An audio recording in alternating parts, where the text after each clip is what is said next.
Greetings, audience. Let's talk about the battle axe. Before we continue, don't forget to like the video and subscribe to make sure you see more videos just like this one. You can also support the channel on Patreon and be one of these amazing patrons, with a special thank you to my pro patron, Nerf Nothing. And now, back to the video. First, allow me to say that the hardware for this blaster did come from Out of Darts. They kindly sent it to me. However, the opinions and statements made in this video are my own. Now, with that out of the way, let's talk about it. The battle axe is a 3D printed pump action Springer shotgun that utilizes silly shells fed through an integrated mag at the front of the blaster, which allows you to fire a wide variety of dart types. Thanks to bearings in the pump, it actually has a pretty decently smooth prime for a shell-fed shotgun, along with a decent catch and trigger pull.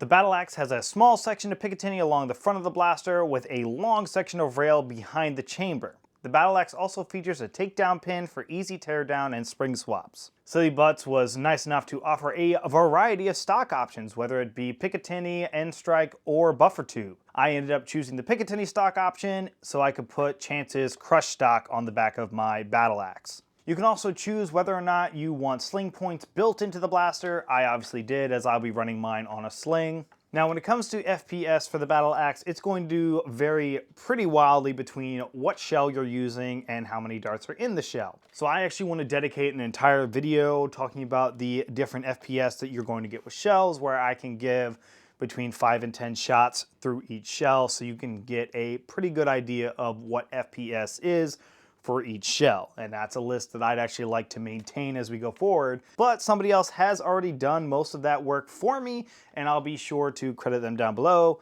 along with having a list of their FPS claims. Now, I have a few things attached to my battle axe that are not part of a standard build. Obviously, there's the Crush Picatinny stock, but I've also got the Raider Grip by Gunner Leo. The standard silly shell mag can be as small as 2, but as large as 7. But thanks to Vested Clover, I now have a 12-round double-stacked silly shell mag. I have links to all the files utilized in this video, linked down below in the description as well. Now, printing the battle axe is very straightforward.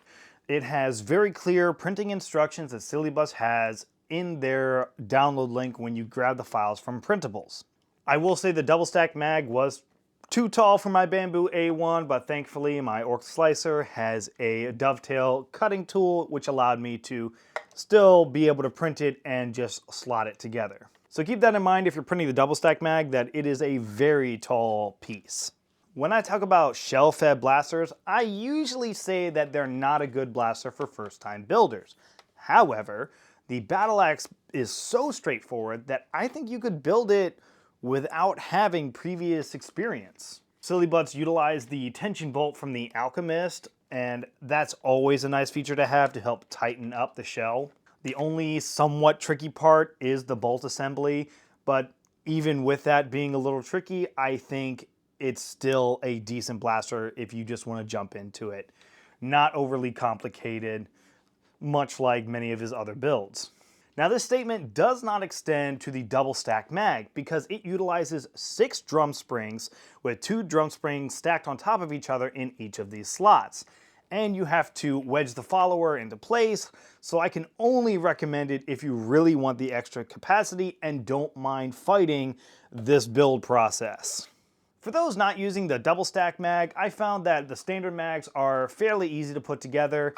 You just have to wedge these 2 pieces together, which might take a little bit of finagling, but overall, it's not bad. Now, before we get into the grading, we are going to be changing up the categories a little bit.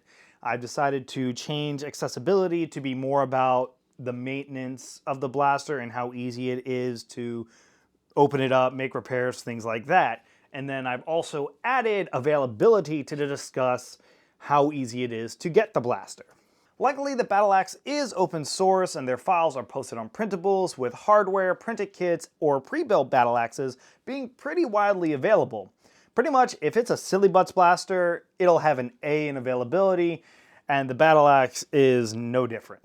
So what does a primary class shell ejecting blaster cost?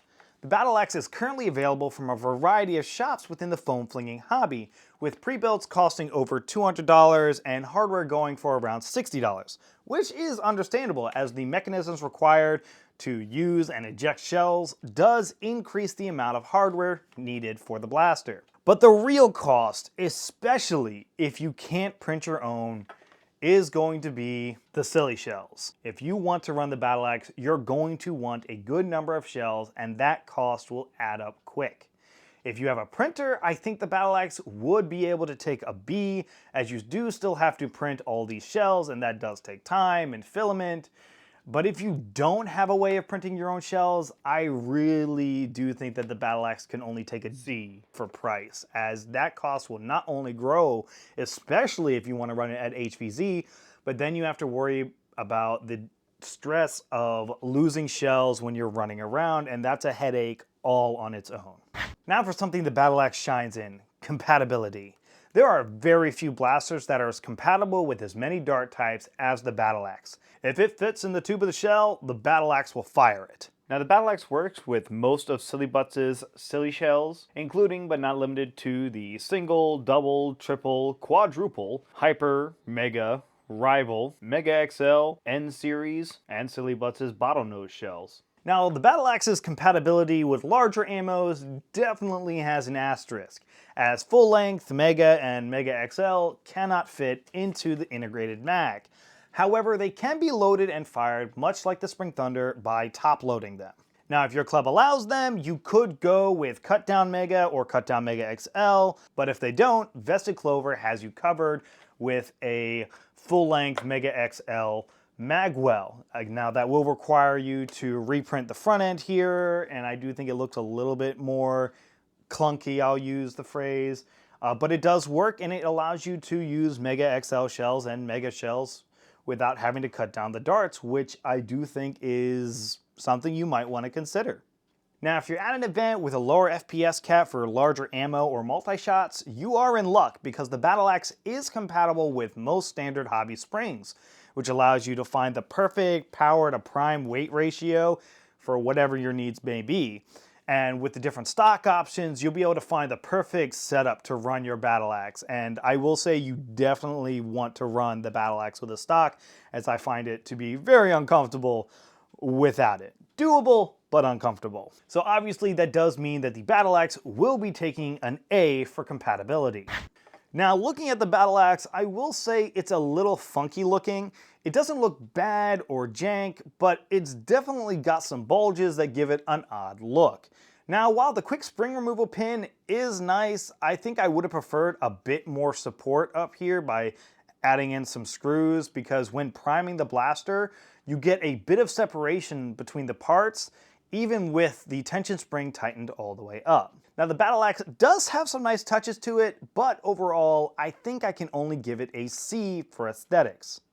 The battle axe does do well in accessibility. Just by removing one pin, you can access any part of this blaster. It's hard to tear down a blaster any faster than that. And just as easily, the blaster slaps back together, which obviously gives the battle axe an A for accessibility. Overall, I do think the battle axe will be a new favorite of mine. It's got a pretty smooth prime considering all the moving parts.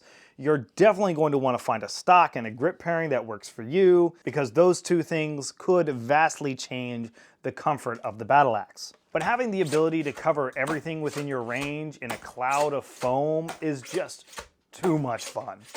I feel pretty confident about the sturdiness of the battle axe compared to other shell ejecting platforms, but only time will be able to prove that statement. But I love shells, I love shotguns, and if you can't tell, I love the battle axe.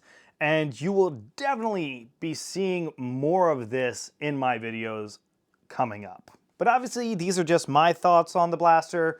What do you think of the battle axe? Is it the new king of shell-fed foam-flinging shotguns?